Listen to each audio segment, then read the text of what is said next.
again, it feels timeless. That's my reasoning for a lot of things in life. Like things that are older, just writing things down on a notepad, for example, I feel is much more again, timeless than having it Yeah. in your notepad app, because they remain consistent. Your handwriting remains your handwriting. It doesn't change with the font that you're using. It doesn't change with the app that you're using. It doesn't change formats. It doesn't get copy pasted. It stays original, because it's difficult to copy paste it from this to that. Like, for example, when I have things that I write down. So I have a thing that I've written down in notepad, so with my handwriting, and then I have to type it out when I'm sending it to someone, and then maybe I need to email it to someone else, and then I have to send it through WhatsApp to someone else, and then I have to put it on a Google Doc for someone else.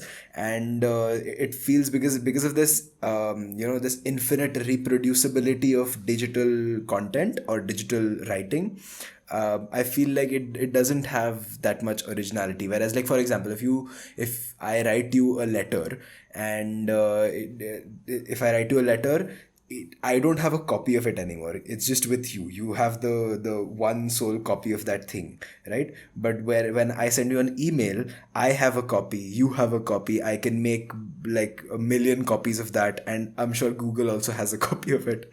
So, uh, Yeah. so it just feels very different to have something that is so tangible and so limited. So it feels nice to have things that are not virtual, and that are not, again, I feel like I'm like a 60-year-old who's complaining about technology. I'm not, but I feel there's place for both. I agree with you on the fact that uh, the written notes make a huge difference. And like I had never really thought about it like enough, but what you say makes so much sense now, that like now that you've said it, it seems obvious almost that the handwriting plays a huge role, and it is much slower. Yeah. And if you're writing something where you're thinking very fast, or like you're kind of you're in a on a roll, you really want to get things down, it does seem like typing it out is a much faster way to get it down, because I generally think like I start forgetting things if I don't have them written down. And I, like for example, if I have an idea for some kind of story or something, then that it makes more sense for me to not handwrite it. But at the same time, um, I I do notice things that I write by hand actually stick around in my memory much longer. Yeah. And the kind of monotony of these note apps, just after a point, it takes over the whole system. I Correct. mean, sure, you can change the color of the note, but you can't change the font. Exactly. And like, just And something so simple as when you're writing something down, and you make a mistake and you cut it off and you write it again, and you maybe scratch that again and you write it again, it makes that thing have like a unique identity of its own, which is very weird. And I'm like, it feels very weird to have identity for a thing that you've written, but it does. Like, yeah, when I write someone a note, or when I'm writing, even when I'm writing things down for my classes, when I'm just making notes for class, even then when I'm making these mistakes and I'm writing over them, or like later I put additions, okay, this is something that needs to be added here, or like those kinds of things, it makes it feel more because of the flaws in it, it feels more real in some sense, and it feels easier to remember. It just sticks in your memory a lot. And I have two more other points. One thing is, your handwriting also acts as a signature. So when I give you something in my handwriting, it is my handwriting. It can't come, you can't mistake it for someone else's, especially with like close friends who know your handwriting. So like for now, I have at least a few friends who know my handwriting so well, so they'll just have like notes, things that I've given them, and like I don't even have my name signed under it, but they'll know, okay, this is from Prado. So it's like a kind of like a signature. And there's also, because there's only one copy of it, and the copy is only with one person, it also feels more meaningful in some way. I might be over romanticizing it, but it does feel very unique when you have only just one original of a thing. You don't have any copies, and it feels original. It doesn't feel like a copy of a copy. I agree. It's certainly more special. And I mean, whenever I'm writing something by hand to give to someone, like suppose a postcard or something, I myself feel nicer for having written it. And there's like, there are times when I prefer to write my thoughts down. So there's a lot of things that I noticed. Like I found this little paragraph that I written a couple of months ago, and it was the night that I lost my phone, Oh yeah. and it was it was a whole weird situation. But I ended up not having my phone on me, and I couldn't find it, and after a certain point, I kind of just gave up because I realized like I am physically unable to go look for it at this moment. So somehow I don't know how, but I found that notebook, and like I kind of just stepped away from everything that was happening, and I just wrote like a small paragraph, just a few lines about what's going on, and I've written like it's like I lost my phone. This happened. I think it was there, but it's not there anymore. I don't know where it is, and I mean, there's a couple of things that I really enjoy reading that note now because fortunately I found my phone. So spoilers, but uh, I like notice my handwriting. It's like in some places like it's super specific. Like I've really slowed down to write a word, and in other cases like I've just scribbled it really fast, Yeah. and I can feel like the urgency when I've written that. Or like there are Yeah. some things that I mean, some of those things are just for myself where I know like some of the emotions that I haven't written down. So there's also the parts that are on the paper, but there's the parts that aren't on the paper. And they all come back to me if I read that. Yeah. And I mean, this is a kind of observation I had even about subtitles. It's like I realized that, I mean, Netflix, for example, you can turn on the subtitles, but generally, unless they are inbuilt into that whatever TV show or movie, uh, they are the I don't know what the font is called, but they're a very specific font. They're the auto-generated kind of subtitles. Yeah. They're Yeah. very blocky. Excuse me. And I realized like it's almost like they're kind of a hindrance when I'm watching. And I personally I don't want the subtitles to go away because sometimes there are jokes in the dialogue, or sometimes I'm just not paying enough attention that I need to read it. But I wish I could change the fonts. I wish I could kind of go in and like make it smaller or make it less bulky and like let it take up lesser part of the screen. I don't know if you can And do this on I feel like Netflix. I'm sorry, I don't think you can do this on Netflix, but you can do that on VLC. So you can go into the settings and you can have like you can change the color, the size, the font, where it shows up. So usually subtitles show up near the bottom. You can have them show up at the top or on the side. You can basically just customize it to exactly how you want, and that's something that VLC okay, does. And yeah. There was also another point before we move on to subtitles, because I have some topics there also. But before we move on, I there was one more thing, because I feel like when you type something out, when you write something you type out, it feels more final because there are no scratches anywhere. So I feel yeah, there's almost this pressure to have anything that is typed out, that it has to have no errors, because I can't see my errors and change them again. Because when I'm writing things down and I make a spelling mistake, when I forget to dot an I, or I just move on. That's something that my eye gets drawn to when I'm just reading through it again, or when I'm which is why I think that there's a sense of finality that comes with writing, because you can't see flaws. So it, even if it does have flaws, it seems final. It seems very polished.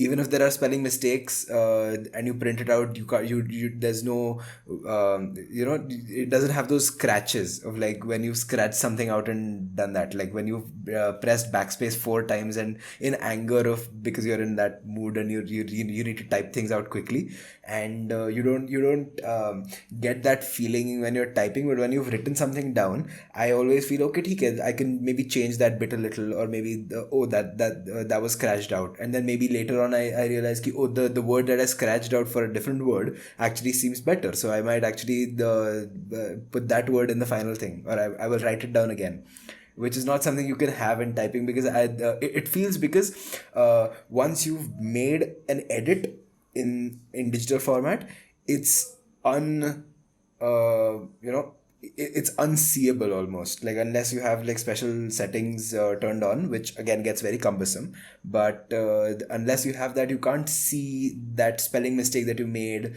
which can have meaning, or that other word that you used which you scratched off and retyped a different word.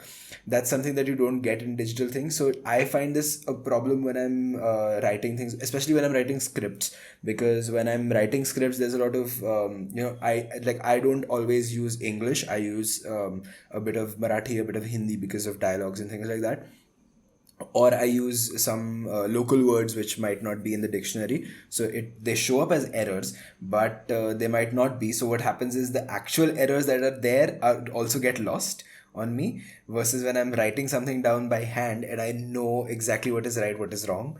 And I don't know. I feel like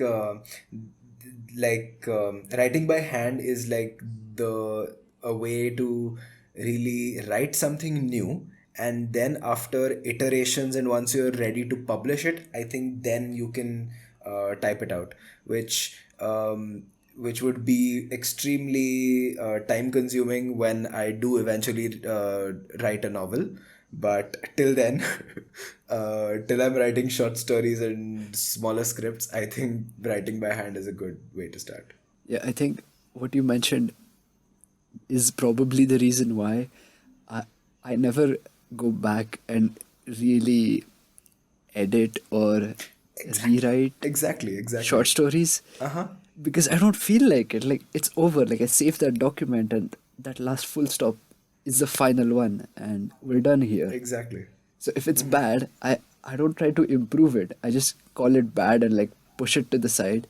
Whereas maybe Exactly. improving it would like make it worth reading. But anyway, Yeah, I get that completely, which is why whenever I write whenever I type something out, because a lot of times I don't have enough time to write something in hand and then type it again, or there might be things where somebody sent me something and I need to add my own stuff to it. So whenever things like that, because whenever I write something that needs to be published anywhere, or I need to like rewrite things, I always take a printout of that and like make notes by hand and make corrections by hand and make additions by hand, and then again type all of that out. Whereas I know it would be easier to just make those changes in the script, in the word, or in the final draft itself. But I do find that extra step, just marking things out with a pencil, or like just underlining words, circling things, and those kinds of things make a lot more a lot more impact. So I even remember when I what changes I've made. So now, like for the film that I'm making now, I have, I think, at least around 6 versions of scripts that I have printed out.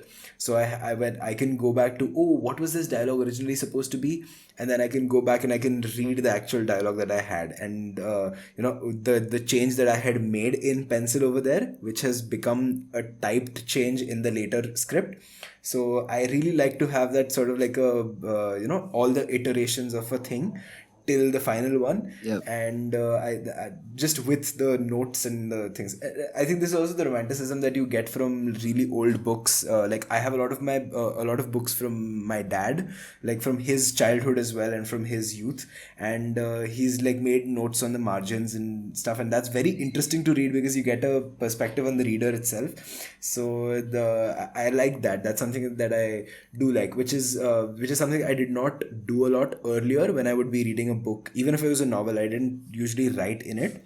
But I've realized that it doesn't make a lot of sense to have it like that. So now I do make changes and I do like highlight and underline things in books as well. So yeah. I still don't do that, and I don't do that in books. I mean, like I've done it because I remember like a few of the language teachers that I had, like we had to do assignment and like books as assignments, and I remember they explicitly asked us to write in pencil and like the margins and like underline stuff and like write our thoughts down as we read it. But I guess I I am kind of one of those people who thinks about preserving the book's original nature, and that's why I can't bring myself to write in it. And the other reason is I think is like for most of my life, or rather most of the books that I've read haven't been my own books. Oh They have yeah. been library books or they have been borrowed from a friend or something. And a majority of the books have been library books. So there's that kind of a plastic cover Yeah, yeah. thing you have to deal with where you can't really, it's not your book. Correct. And although now I do own copies of almost every book that I do like, which is something like I enjoy, like the books that I have, I can't bring myself to write in it. But now that you mention, I think I will try to change that in some of the books that I'm reading right now. Yeah. I do notice that, like, I didn't know that you could do this until very recently, but in Kindle, when you're reading, you can highlight stuff and you can Yeah. add a note. Yeah, yeah. And I found that feature quite recently, and I have done it for some of the books that I'm reading. And it's it's kind of similar, but once again, it's a Typing typewritten versus thing. writing. Yeah. And yeah, I mean, that problem still exists, but it's somehow just a little bit easier for me to do it on the Kindle because you know what? It's like the original copy is unharmed, more or less. I mean, it's all Yeah. digital, That so sort of nobody serves your cares. purpose. But it does, yeah. You know, I used to be that way. I used to be like, oh, a book has to be completely pristine, no folding, no, like just keeping it in pristine condition. But I've realized that because I'm not handling like manuscripts that are historically important, and if I do ruin my copy, I can just go out and buy another one. Uh, because they're not rare books in all cases. Because of that, I feel like whenever I'm writing things in it, it adds value for me as well as for the book itself. Because like when like what, again, we have talked about John Green in this conversation. So like my copy of Looking for Alaska, for example, I used to have it like extremely pristine, not a scratch on it. And then I realized it doesn't make sense because I had a lot of thoughts when I was reading the book.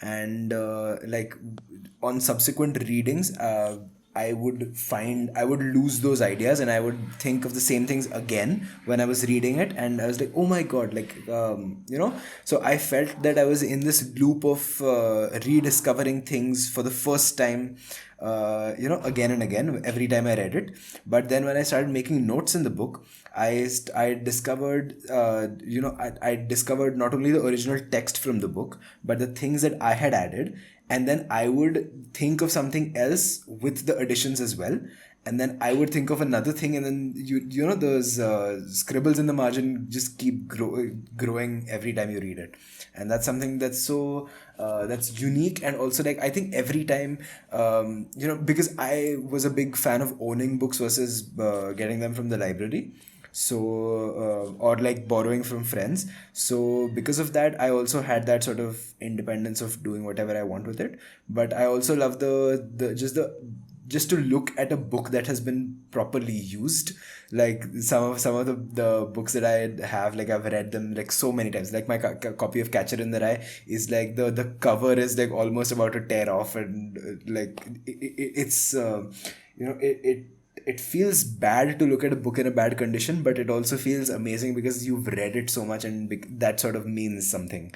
So I mean, I find it, again, I'm also one who does not use a cover on my phone because I think scratches add character. So yeah, it's just me. I like things that are flawed and that have mistakes and that have that are not pristine. Yeah, there is a certain charm to that. I give you that. I agree. So I will try And I mean, if to you write read the original, notes. if you remember Objectivity, there are some episodes of Objectivity where they are looking at the original manuscript of Principia, and even Isaac Oh Newton made yeah. notes in the margins. So I don't feel so bad about it because all the famous people that, and I have seen these pictures of Da Vinci making notes in his text in whatever he was reading. And there was this other really famous author who'd made notes in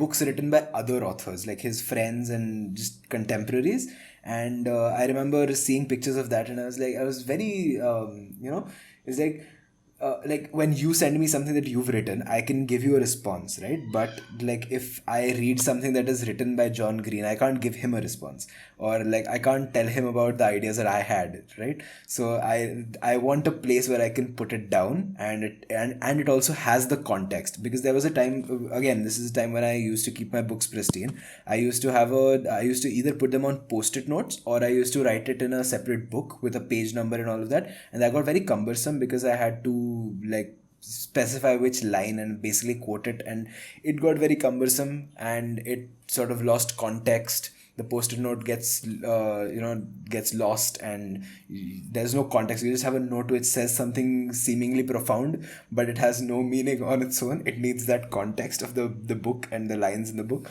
So That's true. I've found that the best way is to write in pencil in a book, which is why I like, this is something that I've been doing for years, that I always have a small notebook and a pen with me. But in the last few months, I've also started carrying a pencil because I like using pencil. I also do like I think we can discuss how pens and pencils also have different characters, but yeah, that's also something. Well, yeah, and I mean, I think that's a story for Okay, as a another pencil, time. But I have noticed that different. the classic pencil. Oh, nice. I like your pencil very much. Is that an eraser or just And a it has a cap? popcorn thing on it. Ah, wait. So my Is friend Madhvi, she got me like a box of like a popcorn box of erasers, like pencil toppers, and they're all in the shape of Oh, popcorn. that's brilliant. It's really cool. Oh, I love it. So, and they're also erasers. So I mean, multi-purpose, and it's just perfect. Yeah. That's great. I love those popcorns. Anyway, okay. So I was showing you the pencil with the thing. So I got myself a big box of pencils, like a full box of these pencils, which are like really iconic. The Apsara Platinum Black and Platinum pencils from childhood, and these popcorn toppers, which are also very cool. And one of my friends got me this pencil. It's a recycled pencil, so it's made out of paper and things that are recycled. And this one has like a rainbow thing. I don't know if you can see it very well, but it has like a rainbow Oh, yeah. thing. So whenever you sharpen it, you have like a rainbow Nice. inside. But there was also one which had just paper, and there was one which had newspaper reel on it. So it was basically like a tightly wound newspaper, like really old newspaper kind of thing, and like squeezed. So that was also very cool. So Nice. yeah. I haven't used a pencil in a long time. And I have another pencil which is like this, which is like really fancy, again rainbow, and it has like a black colored wood thing inside. So it's all black, and it's also very cool. And it Nice. has a gem on the end, which is also very cool. So yeah, I have a lot of pencils. I've been using pencils a lot lately. You're quite the pencil collector. Yeah, I never really use an eraser though, unless I'm drawing. But whenever I'm writing, I do just scratch it out and write again, because you don't have enough time to erase something and write over it. But I do Yeah, I yeah. I just like There's the no. the texture of a pencil writing on, that friction that you feel. It just feels, I don't know, a little nostalgic, but I agree with you that there are like different textures that like are satisfying in a small way, but I don't know, for some reason I have something against pencils. I guess I don't know. I haven't used one in in a couple of years at least. I mean, we use them for like drawings and stuff in the bachelors, but not so much recently. I carry a ball pen with me, and I've realized like okay. I'm kind of picky about those things as well. Like I have tried like two different types of ball pens, and I realized like one of them has a much better feel, and it's like combining that with this kind of special paper, like this different kind of paper that I have like one notebook of, makes such a huge difference for me while I'm writing something down. So it's just somehow more enjoyable, and I think I was never a like huge now fan we're of ball pens. I always like gel pens more. But and also like fountain pens. I really like ink pens. But the problem is usually the paper Mhm. is not like very consistent throughout. So whenever I'm making like a small note or Yeah, something like they that, tend to it becomes a spread a little lot. problematic. So I like pencils more because pencils are consistently better on all kinds of paper. And also I like black color on white. So even when I'm writing with pens, I don't usually like blue pens. I like black pens better. um, so yeah, because blue feels very, I don't know, blue feels like it's rough, and black feels like it's more polished. I don't know why this comes, but I just like the contrast of black and white. Okay. I enjoy blue somehow, and I've realized like so some of the things like sometimes I have tried sketching something rather than taking a picture of it. And at those times, it's like, I mean, it takes much more time, and I don't know, the end result is probably never that good. But I think like the, I mean, it doesn't turn out good in the sense of like recreation of what I see, but I find the sketch is much more enjoyable after like a couple of months when I go back to it, because there's a little bit of like the time investment that went into it was more than just 3 seconds, Yeah. and you really get to think about what you're doing. And Yeah. I noticed that time, like when I started sketching a little bit, it's like the type of paper and the type of pen kind of makes a lot of difference. Like the way it feels, the feedback that I get with in my fingers, and that is when I realized like I have a little bit of a bias towards the ball pen, because the kind of stuff that the way I say write or draw things is that I vary the pressure that I apply. So if it's a gel pen, I really can't do that, and Yeah. like you really can't see the effect of the difference in pressure.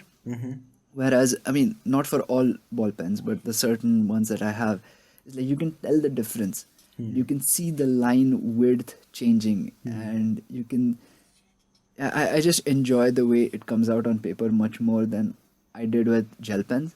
Yeah. But in school, I really liked gel pens because they're so much faster, and you have to apply much less weight on it to just keep writing. So I don't know, maybe it's just kind of a psychological thing, but I somehow thought that gel pens help me write things down much quicker. So for things like exams where you had time pressures, I was a big fan of those. It seems No. stupid now, but I think Yeah. it worked. I'm so glad that you started sketching as well, and because it's so cool. Speaking of it, I did this one in Hyderabad, which I might not have shown you before. Ooh, it's really nice. Yeah, Yeah, I we hadn't went seen we this went one. to the I tomb like it. complex. So yeah, that's the one. And so these sketches, if you've known, even the ones that I did in Bombay, they were in pen, Yeah. and they were in ball pen. Yes. And I like those. And today I did one in pencil because again, don't read much into it, but Ah, nice. this one. I like it. So yeah, yeah, I like sketching. The only thing I feel with the pencil is that those things kind of tend to fade. And I guess Yeah. my experience of it comes from like when I used to write things down, and like some of my older poems and stuff I've written down in pencil in this notebook that I've had. And now when I go back to those, they've kind of faded out, Yeah. and it kind of feels like I mean, I don't like the fact that they fade. And so for some of those, I had to go back in and write over them with a pen just to ensure that later on I could come back and read those. So I Yeah. think that is part of the problem that I have with pencils is like there's a little bit of impermanence, and I know that I generally don't apply a whole lot of pressure when I write. So overall, I have a very light kind of writing habit, Maybe that's and the that doesn't difference. really pay out well over the years. Yeah. Because I So, write with pencils like really hard, like I just press them a lot. So yeah. I really like No, the no. dark lines on which is why I like this pencil in particular. I remember in childhood there was either this pencil or there was a red and black Natraj pencil, and I always preferred Oh this one yeah. because this gave much darker lines. So Extra marks.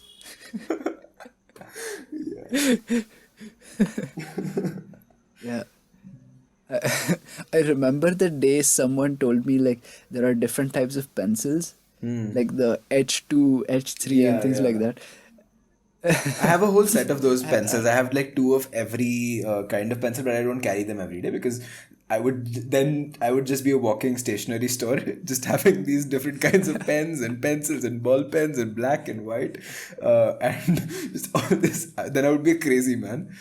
So now I just carry three pencils, two pens, three highlighters, two erasers, two sharpeners, one long point sharpener, one regular point sharpener, and I have, I think, only around six notebooks that I carry every day of different sizes and different purposes. So yeah, how minimalistic of you. so minimalistic. I literally carry a pouch which has notebooks and pencils and erasers. Even today, Oh my God, Prado. That is a lot. I I have a have problem. one notebook that like fits in my pocket, and I have one pen, and that's it. Just within an arm's reach, I have like four notepads. There's one, there's two, there's three, there's four, there's five. This one's only for sketching. And I think that's a I have little bit different much. sizes of books as well.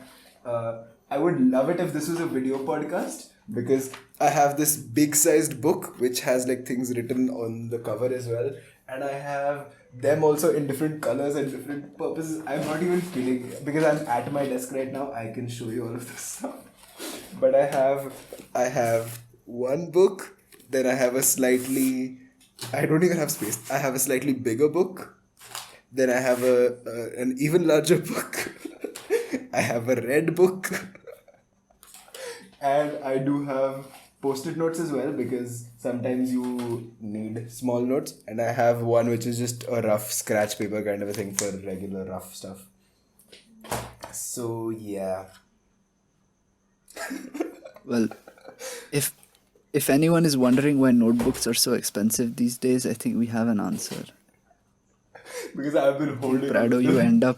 you end up buying. Yeah, you're creating like half the demand. But I'm Yeah. not even going to And ask this why is you just have those this is notebooks. just all this stuff. No. This is just all the stuff that I have handy because this is the stuff that I need every day. And then, oh, I do have, and there's these two books also which I showed you earlier. And then I have two more in my bag. And this is just the stuff that I need on a daily basis. I have a drawer full of other stuff from the past. Uh, so yeah. I am concerned, but I will choose not to say anything right now. But there are people who have more than one note-taking apps. So I have a lot of notebooks. That's me. I have more than one note-taking app. But There, I again, justified I myself. I don't have as many note-taking apps. I just have like three maybe. No, but because they're So for different purposes. So I have them for different purposes. So this one's only for like writing about my day, like my feelings. There's one that's only about ideas. There's one that's only about learning things. There's one which is only okay, about then sketching. that's fine. And I think if you I have try to them kind do of a lot of things in a day. I try to do at least one sketch a day, one like personal write up every day, one poem a day, one new idea per day. I try to just think a lot and have more things to show. So I do okay. tend to use So up a lot of if you stuff. have compartmentalized stuff, then I think like to a certain extent it's understandable to have these notebooks because for me, like most of the things you just mentioned, kind of I just cram them into whichever notebook is at hand. Yeah, this is also my And way of there's just organizing things because I like to have yeah, things really classified. So yeah. that makes more sense, yeah. Yeah, I But don't have a problem. still, I don't have a problem. I don't have a problem. yeah, yeah. And I think if you say it a few more times, you should assure yourself of the fact. Yeah. And I'm so glad I don't Yep. live near a Venus Traders because then I would just go berserk. But Yeah, I don't want to talk about it. I want to, and I have specific sizes that I really like because for specific purposes. So I don't like sketchbooks that are like A4 size. I like them either A3 size or the really small book that I showed you, which is I think is an A6. Yeah, they're A6 books. And I have particular things for notepads also. I like notepads of a particular size. And yeah, all of my books, if you notice, are from the same brand because they make the perfect sizes, the perfect kind of paper. And if one day they want to sponsor me or facilitate my addiction to notebooks, I'm willing to do that. Because I really like that brand and they have like really good paper. They have really good the section, what do they call them, like separators between different sections. Tabs. Tabs, yeah, the big tabs. And yeah, I like the paper. I like the fact that they're perforated, like the bigger notebooks, because they're perforated, they're much easier to shuffle things around.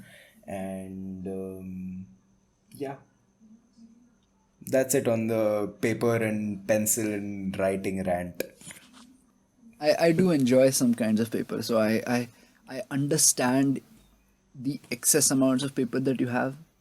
Although I still classify it as slightly excess, so like maybe you should cut down like a notebook or two. But I used to be there used to be a time, I think around 11th and 12th, when I didn't have when I had to carry things for college, so I did not have enough space for my notebooks. Now I only have one notebook for college work and I have like seven others. So back in the day what I used to do is I used to carry just a stack of A4 size papers, just printer papers, and I used to write in them. But then the problem was when I came back home, I had to do the kind of thing that we had to do in school. We had different folders for different subjects, so I had these different folders for different things. Also, we can go on about files versus folders a different another time. But no, we those. can't. Uh, so so I used to bring these sheets home and I had to like classify them into different folders, and that was a big headache.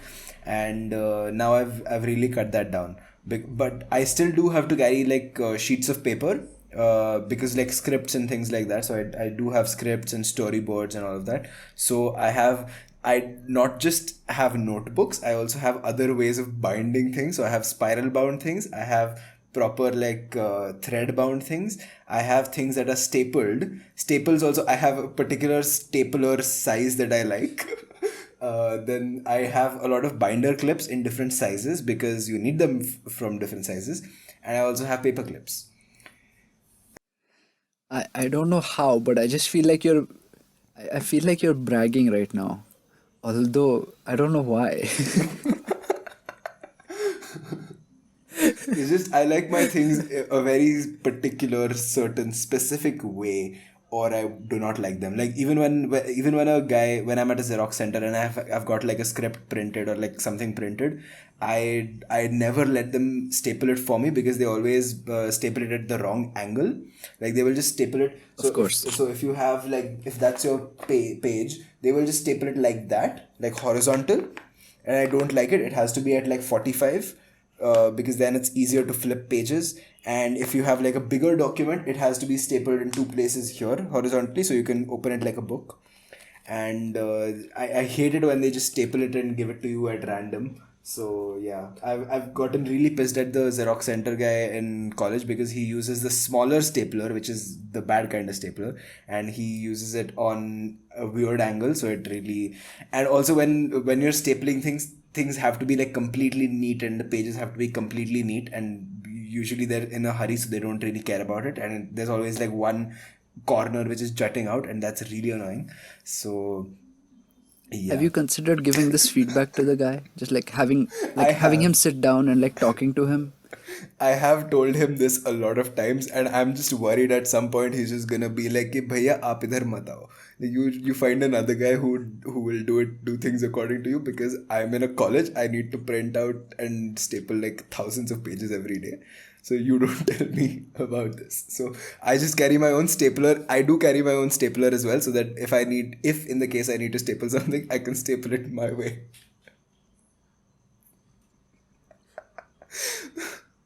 Hello, my name is Pradyumna, and I'm a stationery addict. My heart goes out to all of the people who had to deal with you regarding any paper stationery related needs. In 10 years of our friendship, I'm sure this is the first time you've regretted it.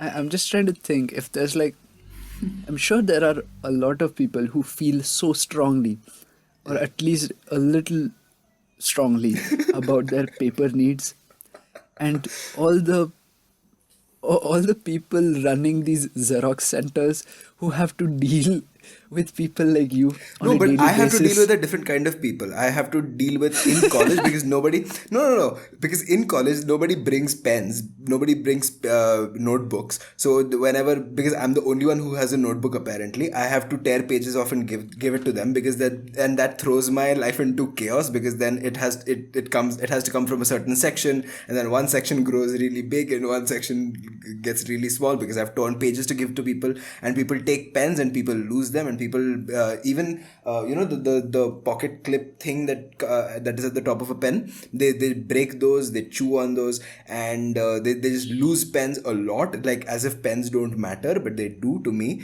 And there's this one guy I will not name. There's this classmate of mine who because one day I thought I will splurge on a pen, and I got a really expensive 150 rupees ka pen, a pilot pen, and that also not a point 0.5 but a point 0.7 millimeter nib, and he took it from me to draw something or sign his attendance or something, and then he lost it, and I'm still bitter about it. I will be till he gets me a pen again.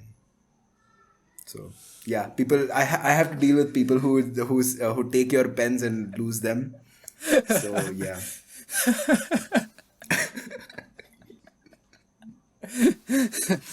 So, moral of that story is never ask you for stationery.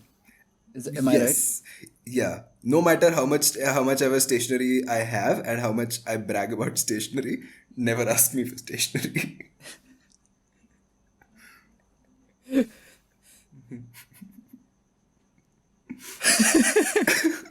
Which is why you will see that it shows in my gift giving as well. I have given you at least 3 notebooks. Notebooks slash notepads, and I have given notepads to friends as well. But I am very grateful for the notepads you've given me because they have been excellent quality. So this they speak very highly of your taste. Aha. Of the highly specialized tastes I have acquired. I'm like a writing connoisseur. Do you think Mike Hurley will take me as a co-host for his Pen Addict podcast? I seriously doubt it. Okay. He will be like, oh, I can't have you overpowering me.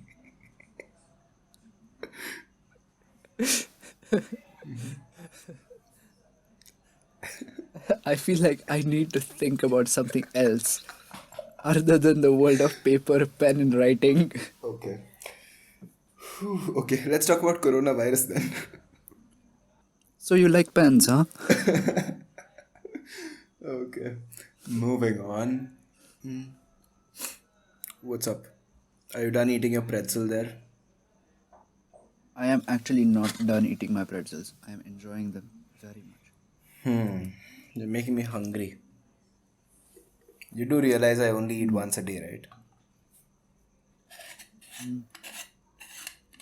You shouldn't eat more than once a day. And it's been 7 hours since I've eaten.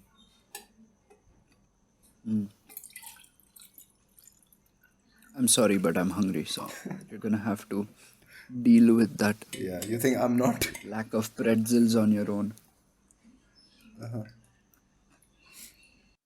On a fun note, it's getting dark outside now, so things are returning to the way they should be.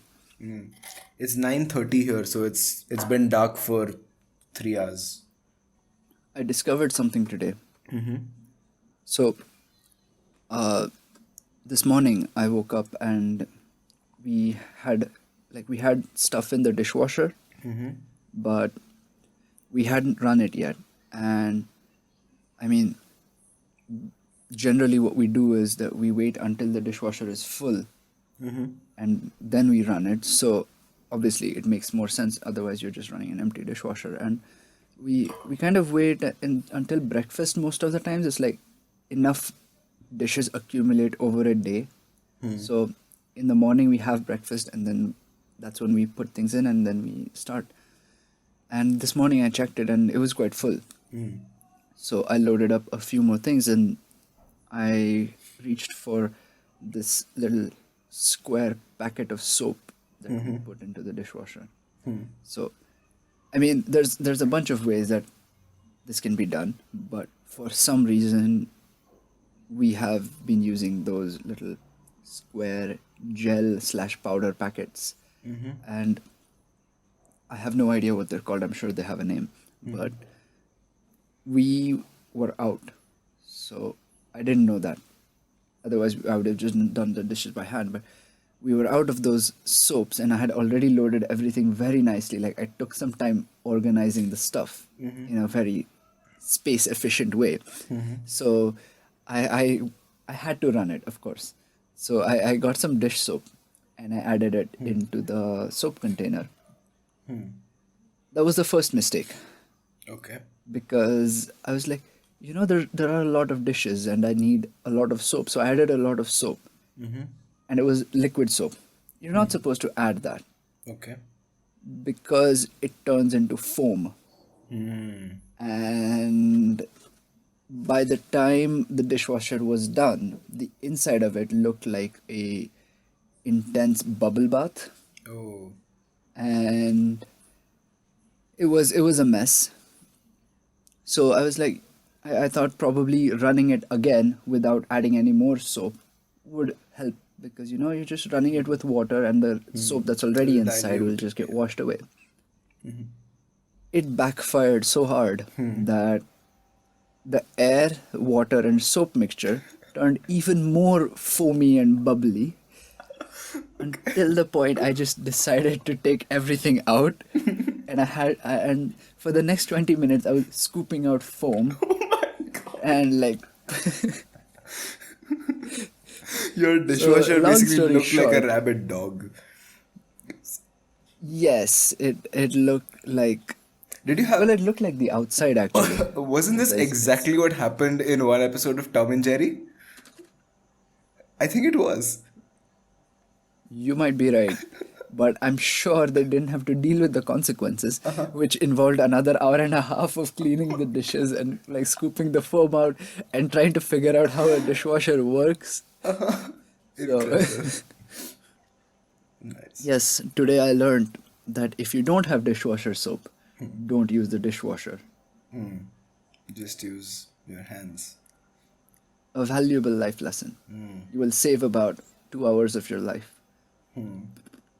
I'm sure your story about dishwashers was more interesting than me ranting about paper. The jury's still out.